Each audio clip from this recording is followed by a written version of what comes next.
శ్రీ పొట్టి శ్రీరాములు నెల్లూరు జిల్లా కావలి. ఆంధ్రప్రదేశ్ రాష్ట్ర ముఖ్యమంత్రి వర్యులు నారా చంద్రబాబు నాయుడు ఆదేశాల మేర ఆంధ్రప్రదేశ్ రాష్ట్ర మాజీ ముఖ్యమంత్రి వర్యులు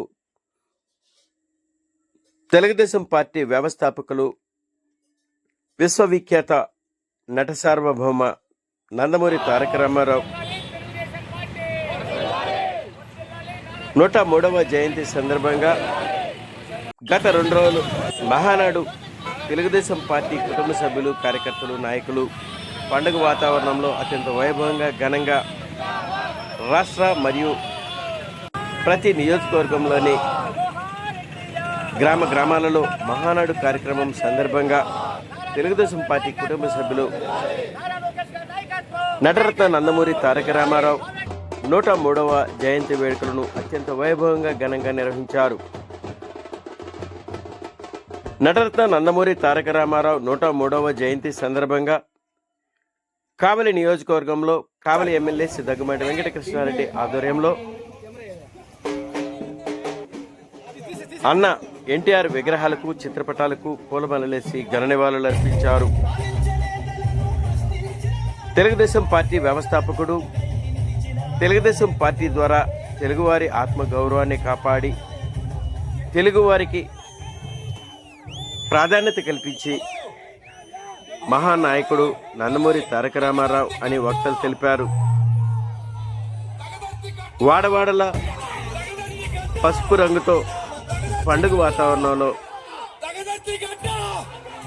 గత 2 రోజులు మహానాడు తెలుగుదేశం పార్టీ నాయకులు, కార్యకర్తలు, అభిమానులు ఆనందోత్సవాల నడుమ నేడు నటరత్న నందమూరి తారక రామారావు 103వ జయంతి కార్యక్రమాన్ని అత్యంత వైభవంగా ఘనంగా నిర్వహిస్తూ అన్న ఎన్టీఆర్కు ఘన నివాళులు అర్పించారు. పై కార్యక్రమంలో భాగంగా ఎంపీ వేమిరెడ్డి ప్రభాకర్ రెడ్డి, ఎమ్మెల్యే దగ్గుమాటి వెంకటకృష్ణారెడ్డి, నియోజకవర్గంలోని తెలుగుదేశం పార్టీ నాయకులు, కార్యకర్తలు, అభిమానులు పాల్గొన్నారు.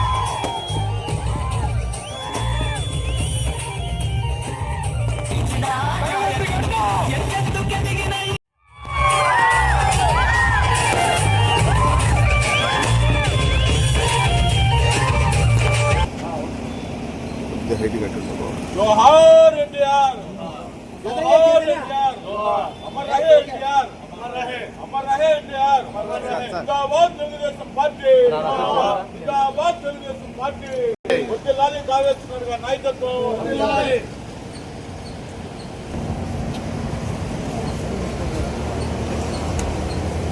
ఈ పార్టీ ఉందా?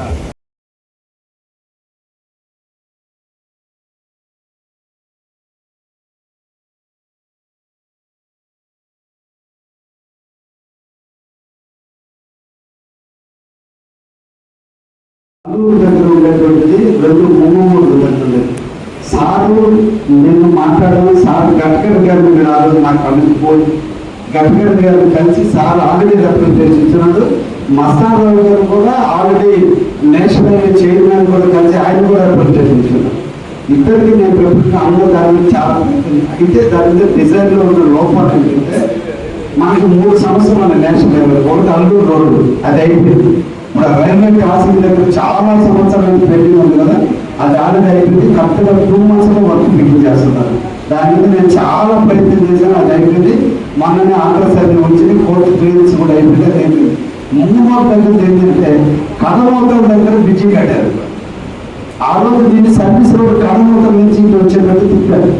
ఇప్పుడు ఇక్కడ బ్రిడ్జి కట్టాలంటే వాళ్ళు ఫీజిబిలిటీ ఏంటంటే కడమూతల దగ్గర నుంచి మళ్ళీ డౌన్ అయిపోయింది, మళ్ళీ ఎక్కాలన్నా అంత డిస్టెన్స్ లేదు, అక్కడి నుంచి కలుపుకో పోవాలనే దాని మీద వాళ్ళు సర్వే జరుగుతుందన్న. తప్పకుండా అన్న ఆధ్వర్యంలో ఆ 2 బ్రిడ్జీలు అల్లూరు రోడ్డు కానీ ఈ 2 ఇదే ప్రాబ్లం. పక్కనే అక్కడ లైన్స్ దగ్గర కట్టారు, మళ్ళీ డౌన్ చేశారు.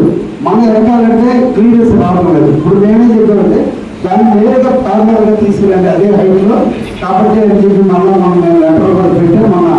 మన పీడీ అడ్మినిస్ట్రేషన్ కూడా తీసుకొచ్చి నేను ఆ 2 కూడా నేను తిరిగి చూపించడం కూడా జరిగింది. కాబట్టి మన పబ్లిక్ రిప్రజెంటేటివ్ అంటే అలాగే నేను అన్ని కూడా లెటర్ కూడా ఇచ్చాను, మీ ఊరిని తెలియజేయండి. ఎన్ని కూడా చేసి ఆయన కూడా ఆంధ్రలో దాన్ని చాలా కృషి చేస్తున్నాడు. అన్న ఆంధ్ర రిప్రజెంటేషన్ చేసిన అన్ని కూడా ఆంధ్రప్రదేశ్కి వచ్చి ఆంధ్ర లెటర్ పెడితే కాకుండా ప్రజల పని మీద ఉంటుంది. నేను చెప్పినట్టు రైల్వేస్ కి ఇప్పటికీ 1-2 సార్లు రిప్రజెంట్ చేసి ఉన్నా రైల్వే మినిస్టర్. ఒకసారి సీఎం వచ్చినప్పుడు కానీ సీఎం వచ్చినప్పుడు కానీ ఆ రైల్వే మినిస్టర్ దగ్గరికి పోయి రిప్రజెంట్ చేస్తే ఖచ్చితంగా జరగదు. ఎందుకంటే ఇప్పుడుంటే రైల్వే మినిస్టర్ కొంచెం మాట్లాడితే ఏం చూస్తాడంటే ఆయన ఇప్పుడు ట్రైన్ స్టాప్ అడిగినా ట్రైన్ స్టాప్ సెకండ్స్ మనం అడిగింది. నాకు ఒక బోర్డు చూపించి ఆ బోర్డు మీద ఏం పెట్టాడంటే చూడమన్నాడు, నువ్వు ఇన్ని తీసుకొచ్చి పెట్టావు, మాకు ఎన్ని ఇబ్బందులు ఉన్నాయి చూడండి అన్నట్టు ఒక బోర్డు మీద చాక్ తీసుకొని అటువంటి మినిస్టర్ ఆయన. ఇది కానీ నేను ఇన్ని సెకండ్ ఇస్తే ఇన్ని ట్రైన్లు 20 ట్రైన్లు ఆపాలా, 30 ట్రైన్లు ఆపాలా. ఈ రోజు మేము మెయింటెనెన్స్ కి 5 గంటలు ఆపుతున్నాం. ఇంత ముందు 8-9 గంటలు ఆపితే మెయింటెనెన్స్ ఈ రోజు 5 గంటలకు తీసుకొచ్చా. బాంబేలో మొత్తం అంతా కంట్రోల్ మొత్తం బాంబేలో పెట్టున్నా. టెక్నాలజీ అంతా టెక్నాలజీ మనకు తెలియదు. ఇవన్నీ ఫైన్ క్రాక్స్ వస్తాయి, ఇవన్నీ కనిపెట్టేది ఈ టెక్నాలజీలో. సో మనం ఈరోజు 5 నుంచి 4 గంటలకు దింపారు. 4 గంటలు మన మెయింటెనెన్స్ ప్రతిరోజు అవసరం. మీకు ఎవరు కూడా నేను చెప్పిన మాట ఎవరికి కూడా అనిపించదు. ఈరోజు కంట్రీలో మొత్తం మన దేశంలో 4 గంటలు మెయింటెనెన్స్ ట్రాక్ మెయింటెనెన్స్ వాడుతున్నారు. అది ఎవరికైనా తెలిసి ఎవరికి తెలియదు. టెక్నాలజీతో నీకేం మనిషి ఇక్కడ కనపడదు, బాంబేలో కనపడుతుంది. అది వాళ్ళ ఆఫీసర్ పెట్టి మొత్తం ఎక్స్ప్లెయిన్ చేసి చెప్పాడు. ఇంకా మనకు మాట్లాడే పని లేకుండా పోయింది. ఇక్కడ ఏమో ట్రైన్లు ఆపండి, ఏముందిలే 2 నిమిషాలు అది ఆపేదానికి మీకేమి ఇబ్బంది, అది కావాలని మీరు చేస్తున్నారు. ఇది అంటే దానికి కూడా ఎన్ని ఇబ్బందులు ఉన్నాయో మొత్తం అంతా ఎక్స్ప్లెయిన్ చేసి చెప్పాడు. దీన్ని కూడా నేను యాక్చువల్గా ఇప్పుడు మీకు ఐసీఎఫ్ ఉంది చెన్నైలో. సో ఐసీఎఫ్ అనేది మీకు కోచ్లు తయారు చేస్తున్నారు. ఇప్పుడు మీరు చూసే వందే భారత్ ఇవన్నీ కూడా అక్కడ తయారు చేస్తున్నారు కోచ్లు. సో ఏదో ఒక ఇండస్ట్రీ తీసుకొచ్చి ఇక్కడ పెట్టండి. 450 ఎకరాలు మిగిలి ఉందని చెప్పారు.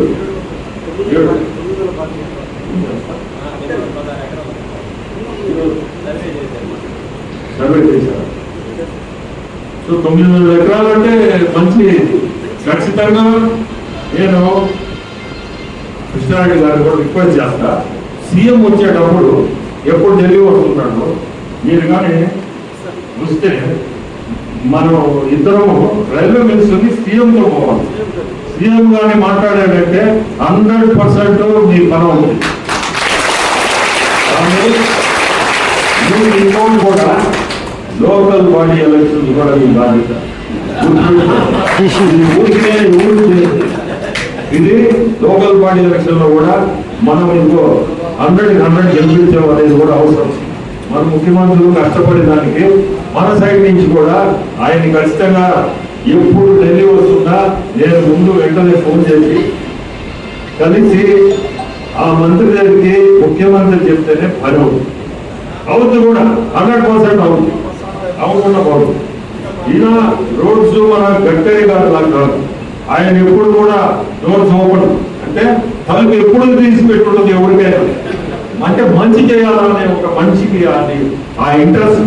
మనం ఉన్నాం దేనికి, మనం ఏదైనా మంచి చేయాలా, ప్రజలకు మంచి చేయాలా, మనం ఈరోజు ఇక్కడ ఢిల్లీలో కూర్చోన్నాం అనే ఒక తత్వం. ఒక్కొక్క మంత్రికి ఒక్కొక్క విధం వాళ్ళ సిస్టంలో, ఆయన సిస్టంలో రోజులు ఎప్పుడు తీసుకుంటాయి. ఎవరైనా లోపలికి పోవచ్చు. మీ సమస్యలను ముందే చెప్పేస్తే దాన్ని రెడీ చేసి అక్కడ రెడీగా ఉంటుంది. ఇది ఎక్కడికి పంపాలో అక్కడికక్కడికి పంపించేస్తారు. అది వేరు, ఆ మినిస్ట్రీ వేరు. ఈ మినిస్ట్రీ కొంచెం కష్టం. ఈయన ఒక ఐఏఎస్ ఆఫీసర్, ఆ ఐఏఎస్ ఆఫీసర్ నుంచి దీనికి వచ్చాడు. సో ఒక సిస్టమ్ అంటాడు ఇప్పుడు రైల్వే మినిస్టర్. ఆ సిస్టమ్స్ ఈ ఐఏఎస్ ఆఫీసర్ నుంచి చదువుకున్నాం. సో ఇది లేదు, అది లేదు, రకరకాల ఇబ్బందులు ఉంటాయి. ఇప్పుడు మీది 2 సార్లు తీసుకెళ్ళి చెప్పుకున్నాను చేస్తా అంటాడు. చేస్తామనే చెప్తున్నాడు కానీ ఇప్పటికి అది ఇంకా దాన్ని. సో మనం ముఖ్యమంత్రి కరెక్ట్ పర్సన్ కానీ చేపిస్తాం. పట్టుదలగా చేపిస్తాం. కృష్ణా ఈరోజు డెఫినెట్ గా అంటాడు, చూడు ఇది అయింది, మన పని అయింది, ఖచ్చితంగా చేపిస్తాం అనుకుంటున్నాం. ఈ బిట్రగొడ్లో రేపు 100% మనం ఏదో ఒకటి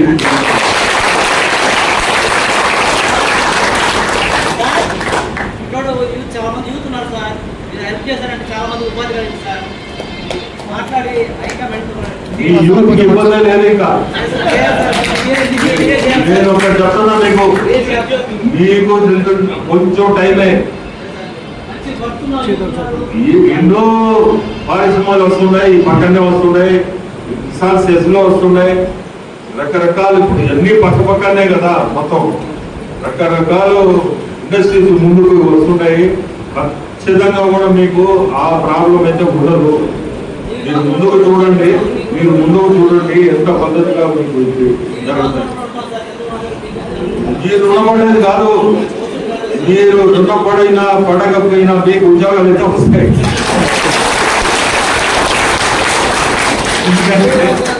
జరగపోయేది అదే. బీపీసీలు అంటే ఏమనుకుంటున్నారు, 1,00,000 కోట్లు అంటే ఏమనుకుంటారు?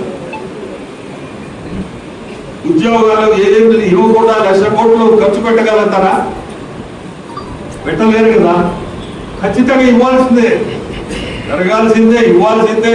ఇది ముందుకి రేపు జూలైలో డేట్ పెట్టుకున్నారు. జూలైలో ప్రధానమంత్రి డేటు తీసుకుంటున్నారు, ఆయన ఛార్జ్ చేయించారు. అది రేపు జూలైలో మీకు స్టార్ట్ కాగానే 100% యాక్టివిటీ కూడా స్టార్ట్ అవుతుంది కదా. ఎయిర్పోర్ట్ వస్తుంది. ఇట్లా మీకు ఈ చుట్టుపక్కల ఇప్పుడు రామాయపట్నం ఇది ఉంది, గోల్డెన్ వస్తుంది, ఎన్ని రకాలు ఉన్నాయి. మీ కావలి మొత్తం ఉంటా, మీకు ఎక్కడ పోయిపోతారు. మీ దగ్గరగా 10 సెట్లు ఉండిందంటే నువ్వు చాలా పెద్దోడు అయిపోతావు. అంతే, నువ్వు వద్దన్నా ఉంటావు, అది నిలబెట్టుకోవాలంతే. నీ దగ్గర ఉండేది